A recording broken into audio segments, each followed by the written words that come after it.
Sitting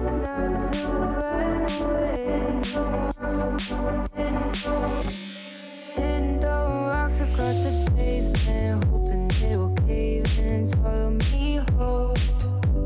Wondering why my mind keeps on spinning. This isn't how living to me was told.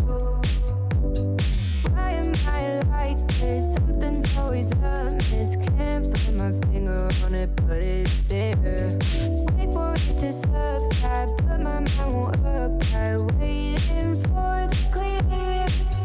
Is it bad sometimes? I like it when I lose control. There's something in it that's so beautiful.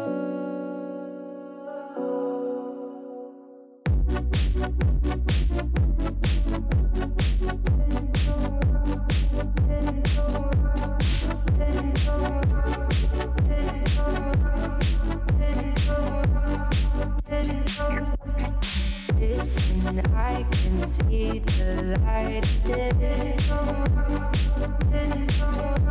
but I can also see the bones decay. I don't know what else there is to say. I'm doing my best not to